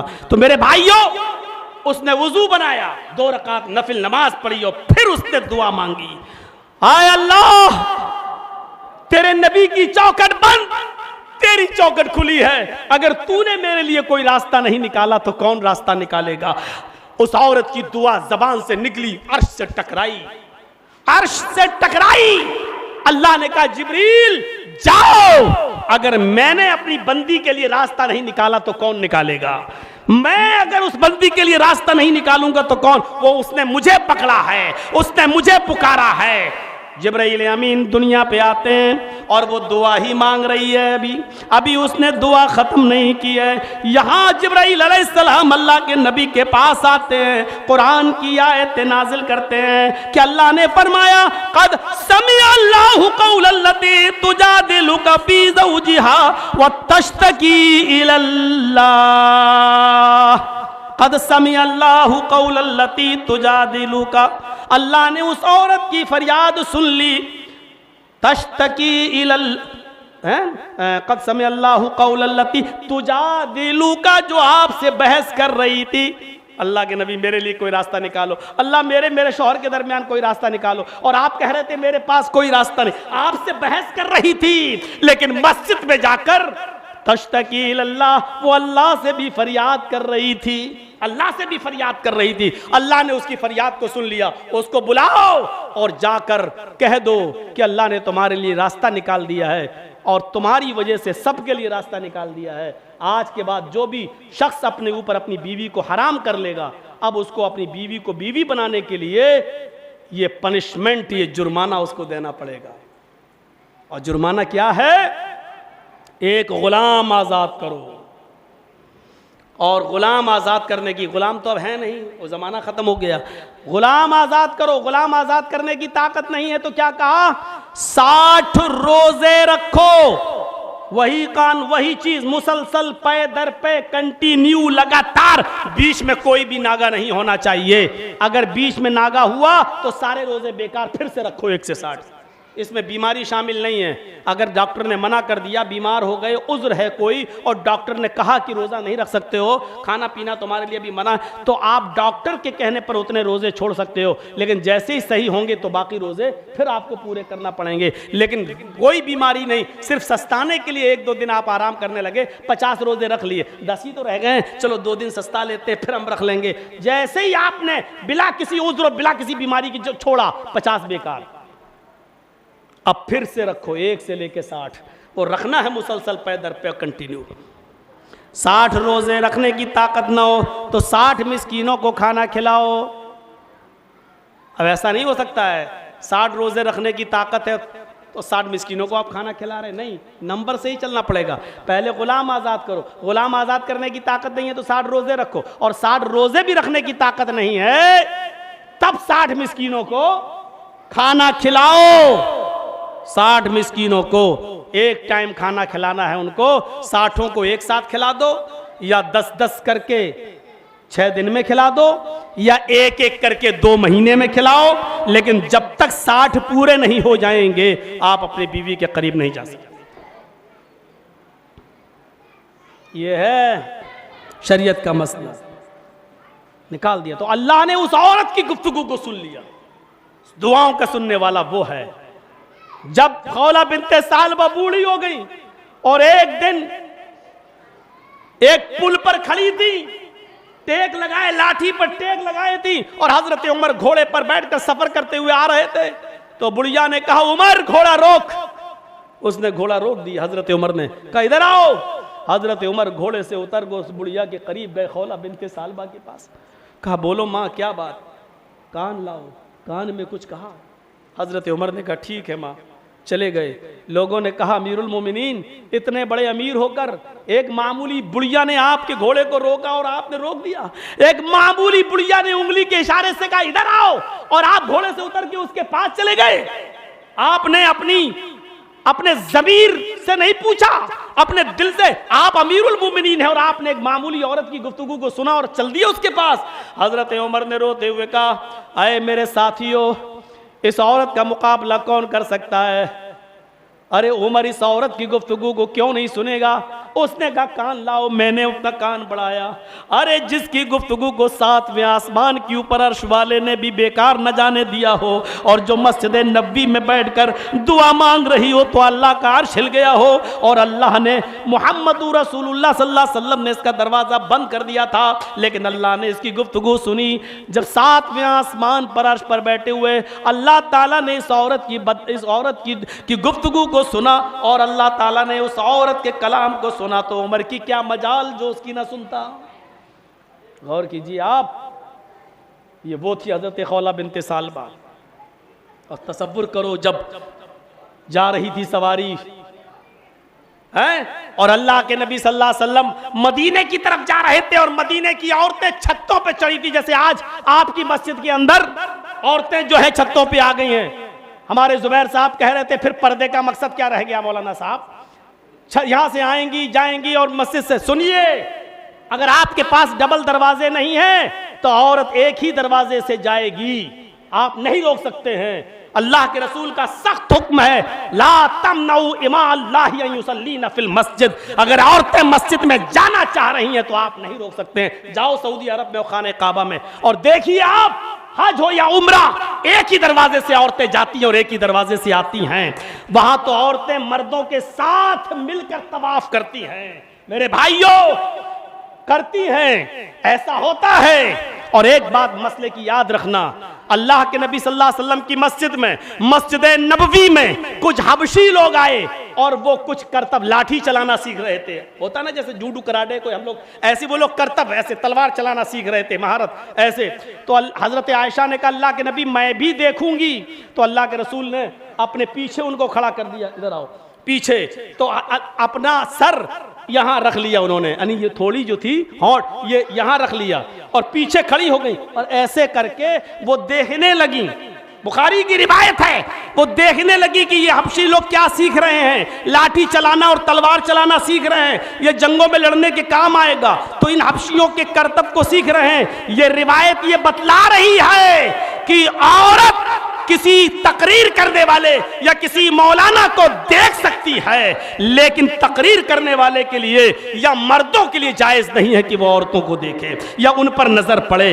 औरतों के लिए या तो स्क्रीन लगवाइए, और स्क्रीन का इंतजाम अगर आप नहीं कर सकते हैं तो वो डिमांड करेंगी, वो उनके का मुतालबा होगा कि हमें ऐसी जगह बिठाइए कि जहां हमें तकरीर करने वाले हमें दिख सके, तभी समझ में आएगी। लेकिन अब क्या करें, अब सामने बिठाओगे तो जाहिर बात है कि वो तो देखेंगी ही देखेंगी, लेकिन फिर मर्दों की नजरें भी उन पे पड़ेंगी, ये जायज नहीं है। तो आप ऐसा इंतजाम करें कि वो तो देख लें लेकिन मर्दों की नजरें या खतीब की नजर उनके ऊपर ना पड़ने पाए। अगर ऐसा इंतजाम हो जाए तो फबिहा, लेकिन आप औरतों को नहीं रोक सकते हैं। हजरत आयशा ने नबी अकरम के पीछे खड़े होकर औरतों का कर्तव्य देखा है, हबशियों का कर्तव्य देखा है। ऐसे ही नहीं मकाम मिल जाते हैं, ऐसे ही इज्जतें नहीं मिल जाती हैं, वरना गिराने वालों ने कितनी कोशिशें की, डुबोने वालों ने कितनी डुबोने की कोशिशें की, उन्होंने बार बार मारना चाहा लेकिन थक कर और हार कर एक तरफ बैठ गए और बेचारे मजबूर हो गए, क्योंकि उनको इस आयत पर यकीन ही नहीं था। वह तो इज्जु मन तशा वह तो जिल्लु मन तशा, इज्जत और जिल्लत का मालिक कोई इंसान नहीं है, चाहे उसके पास कितनी भी प्रॉपर्टी हो, जमीन और जायदाद क्यों ना हो, इज्जत और जिल्लत देने का मालिक अल्लाह की जात है। मेरे भाइयों, कुरान की इस आयत पर मुझे पहले भी यकीन था और आज भी यकीन है, और सच्चा मुसलमान वो है जो मरते दम तक यकीन रखे। मेरे भाइयों याद रखिए, इज्जत और जिल्लत देना किसी इंसान के हाथ में है ही नहीं। देखिए ये औरतें मदीना की छतों पर चढ़ी हुई हैं, अल्लाह के नबी को देख रही हैं, ये सवारी जा रही है और मदीने की छोटी छोटी बच्चियां, 6 साल की 7 साल की बच्चियां ढोल बजा रही हैं और दफ बजाते बजाते कहती जा रही हैं, वतलाल बद्रु अलैना मिन सनयातिल वदाई वजब शुक्र अलैना मादा लिल्लाहि दाई। आज तो 14वीं रात का चांद हमारे मदीने में चमका है, आज तो मोहम्मदुर रसूलुल्लाह मक्के से मदीने में आए हैं, आज तो 14वीं रात का चांद मदीने में चमका है। वजब शुक्र अलैना मादा लिल्लाहि दाई, हम अल्लाह का जितना भी शुक्र अदा करें वो कम है। इधर हजरत मोहम्मदुर रसूलुल्लाह उन बच्चियों का गीत सुन रहे हैं, उनके ये शेर सुन रहे हैं और मुस्कुरा रहे हैं। आपको मुस्कुराता हुआ देखकर उन छोटी छोटी बच्चियों ने कह दिया, व नबिय्यु यअलमु मा फी गद, आज हमारे पास एक ऐसे नबी आए हैं, आज हमारे मदीने में ऐसे रसूल आए हैं जो कल की बात भी जानते हैं, कल क्या होगा वो भी बता देते हैं। अल्लाह के नबी की आंखों में आंसू आ गए, आप अपनी ऊंटनी से उतरे और उतरने के बाद सबसे पहले उन बच्चियों के पास गए और उन बच्चियों से फरमाया, तस्मई हाजिल कलिमात, आए बेटियों, आए बच्चियों, ये मत पढ़ो कि तुम में एक ऐसे नबी आ गए जो कल की बात जानते हैं। ये मत बोलो अल्लाह की कसम मुझे नहीं मालूम कि कल मेरे साथ क्या होगा, ये इल्म तो सिर्फ अल्लाह को मालूम है। मेरी बेटियों ये छोड़ दो और वो जुमले पढ़ो जो तुम पहले पढ़ रही थी। यानी शिर्क गवारा नहीं। छोटी छोटी बच्चियों को लोग नजरअंदाज कर देते हैं, अरे ये क्या कपड़े, अरे छोटी बच्ची है, चलो क्या बात है, अरे उसने ऐसा कह दिया, अरे बच्ची है। मेरे भाइयों छोटी छोटी बच्चियों के जबान से अगर शिरकिया जुमला निकल गया तो अल्लाह के नबी ने उसकी भी इस्लाह कर दी, इनको छोड़ दो। इसलिए उतर कर आए, माफ नहीं किया। अगर आज इन बच्चियों के दिमाग में ये बैठ गया कि अल्लाह के नबी कल की बात भी जानते हैं, तो फिर जवानी में भी और बुढ़ापे में भी उनके दिमाग से नहीं निकलेगा। आज जरूरत है इस्लाह करने की मेरे भाइयों, इसलिए अपने बच्चों को अच्छे मदरसों में भेजो जहां सही इस्लाह हो सके। इसीलिए अल्लाह के नबी ने फरमाया जब बच्चा पैदा हो और जब वो बोलने लगे तो पहले अल्लाह अल्लाह बुलवाओ, जब वो और कुछ बोलने लगे तो ला इलाहा इल्लल्लाह कहलवाओ, और जब वो 7 साल का हो जाए तो उसको नमाज के लिए मस्जिद में उंगली पकड़ कर लेकर जाओ, और जब 10 साल का हो नमाज ना पढ़े तो उसको मारो और मार मार कर उसको मस्जिद में ले जाओ। मेरे भाइयों ऐसे ही नहीं कहा, यह अकीदे की एक इस्लाह है। तो यहाँ अल्लाह के नबी जा रहे हैं और वहाँ उम्मे अय्यूब अबू अय्यूब से कहती हैं काश अल्लाह के रसूल मेरे घर रुक जाते तो कितना अच्छा होता। अल्लाह के नबी कहते हैं, अबू अय्यूब कहते हैं अरे चुप, दिन में ख्वाब देख रही है क्या है? बड़े बड़े अमीरों के घर तो अल्लाह के नबी रुकते नहीं है, तेरे घर रुक जा, क्या है तेरे पास? उम्मे अय्यूब अंदर चली गई। मैं पूरा वाकया नहीं बताना चाहता हूं, थोड़ा सा शॉर्ट कर रहा हूं इसलिए कि मैंने पहले ही कहा था कि ये वक्त इबादत का वक्त है। मेरे भाइयों अल्लाह के हजरत उम्मे अय्यूब अंदर चली गई, उन्होंने वुजू बनाया और वुजू बनाने के बाद नमाज पढ़ी 2 रकात और अपने हाथ उठाकर दुआ मांगना शुरू कर दी, अल्लाह अगर आज मोहम्मद रसूलुल्लाह मेरे मेहमान बन जाएं और मैं उनकी मेजबान बन जाऊं तो तेरा क्या बिगड़ जाएगा, तेरी रहमत में कौन सी कमी आ जाएगी। अय अल्लाह क्या एक गरीब घर को मोहम्मद रसूलुल्लाह की मेजबानी का हक नहीं है? ये दुआ मांग रही है और इधर औस और खजरज के बड़े बड़े सरदार अल्लाह के रसूल मेरे घर रुकिए, कोई तकलीफ नहीं होने देंगे, अल्लाह के नबी मेरे घर रुकिए, कोई तकलीफ नहीं होने देंगे। अल्लाह के नबी फरमाते ऊँटनी की लगाम को छोड़ दो, ये ऊँटनी अल्लाह के हुक्म से रुकेगी, मेरे हुक्म से नहीं। अल्लाह जहां रोकेगा वहां रुक जाएगी और उसी का मैं मेहमान बन जाऊंगा। ऊँटनी जा रही है, अबू अय्यूब अंसारी के घर पे रुकती है, लेकिन अल्लाह के नबी ने कहा जब तक ये बैठेगी नहीं फैसला नहीं होगा। वो ऊँटनी रुकी और आगे बढ़ गई। अबू अय्यूब अंदर गए, कहा उम्मे अय्यूब क्यों दुआ मांग रही है, क्यों बार बार पुकार रही है? ऊँटनी तेरे दरवाजे से आगे बढ़ गई है। रुकी लेकिन बैठी नहीं, आगे बढ़ गई। उम्मे अय्यूब की दुआओं में तेजी आ गई। आय अल्लाह ऊँटनी मेरे घर के दरवाजे तक आ गई, रुक गई, फिर आगे बढ़ गई, तो वापस क्यों नहीं आ सकती है? आय अल्लाह अगर जब तू मेरे घर के दरवाजे पर रोक सकता है, आगे बढ़ा सकता है, तो उस ऊँटनी के दिमाग में और दिल में बात डालकर पीछे क्यों नहीं लौटा सकता? आय अल्लाह इन तमाम बड़े बड़े सरदारों ने मोहम्मद की चौखट पकड़ी है और हमने तेरी चौखट पर सवाल किया है। आय अल्लाह सुन ले, आय अल्लाह सुन ले, वही इन्नका अंतस समीउल अलीम, तू सुनने वाला और जानने वाला है। ऊँटनी फिर पलटती है, फिर उम्मे अय्यूब के अबू अय्यूब के मकान पर रुकती है, इधर उधर देखती है और फिर वहीं बैठ जाती है। अल्लाह के रसूल उतरते हैं और कहते हैं अबू अय्यूब अल्लाह ने मुझे तुम्हारा मेहमान बना दिया है। अबू अय्यूब अंदर जाते हैं, कहते हैं उम्मे अय्यूब अल्लाह ने तेरी सुन ली, अब दुआ खत्म कर, जल्दी से खत्म कर और मोहम्मद रसूलुल्लाह को घर में बैठाने का इंतजाम कर। कहने लगी थोड़ी देर के लिए और बाहर रहने दीजिए, मैं 2 रकात और पढ़ लेती हूँ। कहा अब क्यों पढ़ रही है? अरे हो तो गई, अल्लाह ने सुन तो ली। कहा 2 रकात वो पहले जो पढ़ी थी वो मैंने मोहम्मद रसूलुल्लाह को रब से मांगा था, अब जो 2 रकात पढ़ने जा रही हूँ वो अल्लाह ने मोहम्मद रसूलुल्लाह को मेरा मेहमान बना दिया, उसका शुक्राना अदा करने जा रही हूँ, उसके शुक्रिया के लिए नमाज पढ़ रही हूँ। फिर 2 रकात पढ़ी, उसके बाद में उन्होंने इंतजाम किया और अल्लाह के रसूल सल्लल्लाहु अलैहि वसल्लम उम्मे अय्यूब के मेहमान बन गए। मेरे भाइयों ये होता है दुआओं की ताकत। दुआ, ऊँटनी आई और आगे बढ़ गई, लेकिन उम्मे अय्यूब की दुआ की तासीर ये थी कि उस ऊँटनी को वापस आना पड़ा। हमारी दुआओं में तासीर आए तो कहाँ से आए? फिर वही बेरुंटोले वाली तकीर उठाकर परसों वाली फिर पढ़ना पड़ेगा, हम देखना पड़ेगा और सुनना पड़ेगा। हम अपने खाने पर नज़र डालें, हम अपने पहनने पर नज़र डालें, हम अपने बिजनेस पर नज़र डालें, हम अपने कारोबार पर नज़र डालें, हम अपने हलाल और हराम पर नज़र डालें, हम अपने रिश्तों पर नज़र डालें, हम अपने माहौल पर नज़र डालें, हम पड़ोसियों के साथ हमारा रहन सहन क्या है उस पर नज़र डालें, गैर मुस्लिमों के साथ हमारे ताल्लुकात कैसे हैं उन पर नज़र डालें, हम देखें कि हमारी जिंदगियों के अंदर तकवा कैसा आ गया है। फरमाया हजरत आयशा ने 80 साल तक दुआएं मांगते रहो और कमर झुक जाए तुम्हारी कमान की तरफ, फिर भी अल्लाह उस वक्त तक नहीं सुनेगा जब तक कि तुम हराम लुक़मा नहीं छोड़ोगे और हलाल रोज़ी नहीं खाओगे। इस हदीस ने और हज़रत आयशा के इस जुमले ने क्लियर कर दिया कि दुआएं किनकी कबूल होंगी और किनकी नहीं। साफ कह दिया कि तुम्हारी कमरें झुक जाएं और तुम बूढ़े हो जाओ दुआएं मांग मांग के और लाठी लेकर चलने लगो, फिर भी अल्लाह तुम्हारी ज़बान से निकली हुई दुआ को तुम्हारे सर से एक बालिश भी ऊपर नहीं उठाएगा जब तक कि तुम हलाल लुक़मा नहीं खाओगे और हराम लुक़मा नहीं छोड़ोगे। हम देखें कि हम कितना हलाल खा रहे हैं और कितना हराम खा रहे हैं और हमारा बिजनेस कैसा है। बस लग जाइए इबादत में। साथ में एक बात और कह दूं मेरे भाइयों, मेरे एक दोस्त हैं और भाई भी लगते हैं, ये आए हुए हैं हामिद साहब मऊनाथ भंजन से। ये इदारा मेरा देखा हुआ है, मैं गया हूँ, उसमें प्रोग्राम भी हुआ है और मेरा सबसे पहला प्रोग्राम मऊनाथ भंजन ही की सरजमीन पर हुआ था। तो बेचारे आए हैं और मैं निकलने वाला हूँ, सुबह सहरी के बाद निकल जाऊँगा।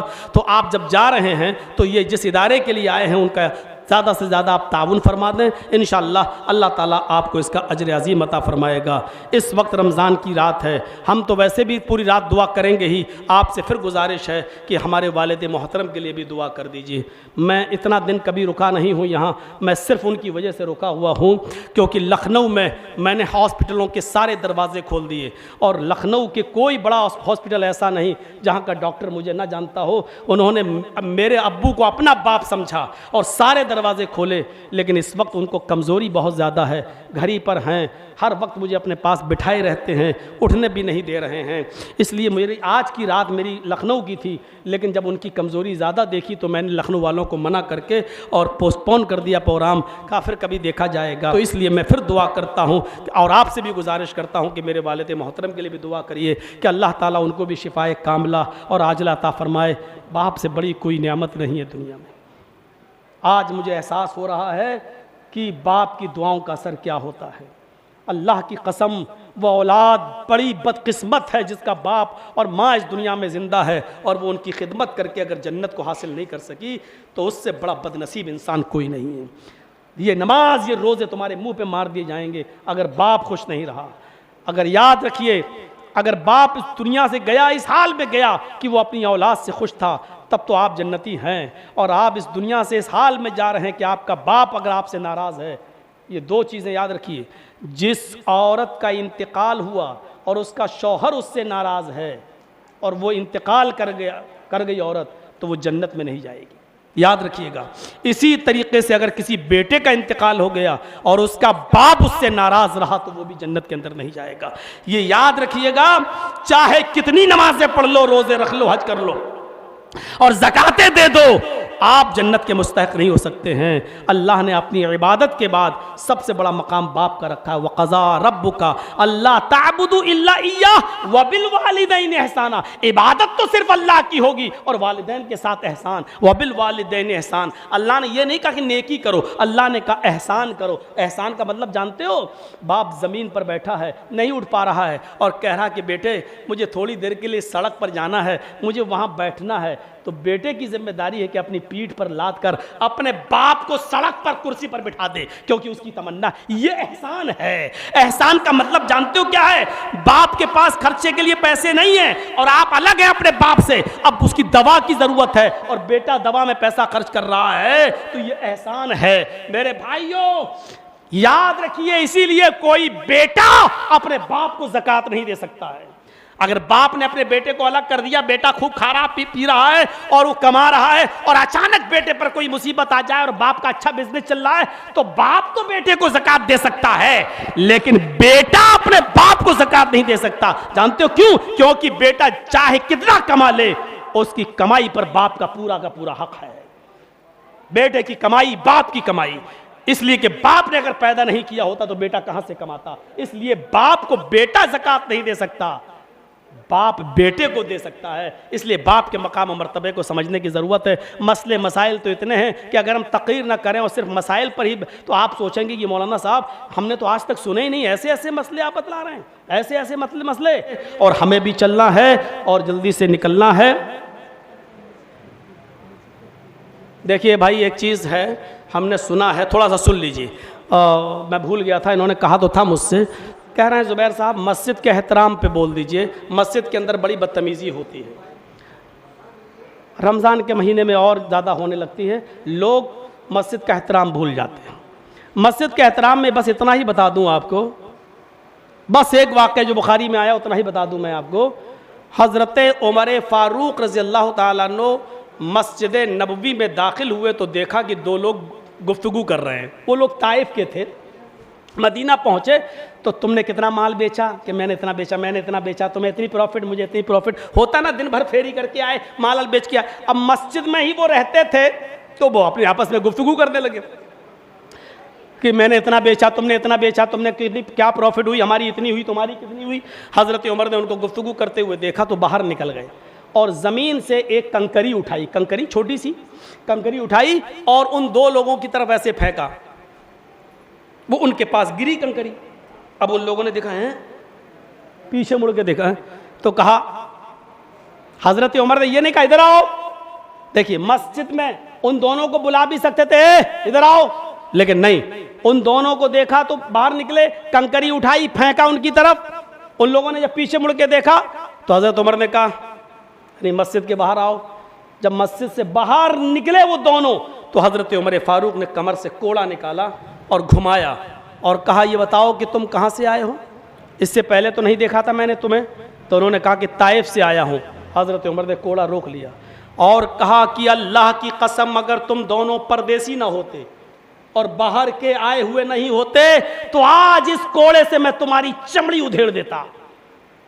तुम अल्लाह के घर में दुनियावी गुफ्तगू कर रहे हो, कारोबार की बातें कर रहे हो, बिजनेस की बातें कर रहे हो, लेन देन की बातें कर रहे हो। अगर तुम बाहर के आने रहने वाले नहीं होते तो आज इस चमड़े से तुम्हारी कमर उधेड़ देता, तुम्हारी चमड़ी उधेड़ देता आज इस तुर्रे से। आइंदा ख्याल रखना, ये मस्जिद का अदब व एहतराम है कि वहां ऊंची आवाज में ये भी नहीं कहा जाए क्यों शोर कर रहे हो मस्जिद में, चलो बाहर जाओ। आप ये भी नहीं कह सकते हो। आप उनको इशारे से बुलाएं और मस्जिद के बाहर आप उनको डांटिए, क्या कर रहे हो। मस्जिद का एहतराम इतनी बड़ी चीज़ है, हमारे समाज में चलता है, वो एक अलग बात है, हम समाज को कुछ नहीं कहेंगे। ये तो मस्जिदों से जो जनाजे के ऐलान होते हैं कि फलां की मिट्टी इतने बजे होगी, उतने बजे होगी, शरई तौर पर ये सब जायज़ नहीं है। कोई चीज़ खो गई, साहब फलां की घड़ी हमें मिली है, अगर किसी साहब की घड़ी खो गई है, अगर किसी के हो तो वो बताए और अपनी घड़ी ले जाए। या किसी की बकरी या बकरा वगैरह खो गया तो मस्जिद में ऐलान होता है, साहब फलां का बकरा खो गया है, अगर किसी साहब को मिले तो। जानते हो इसके जवाब में अल्लाह के नबी ने क्या फरमाया?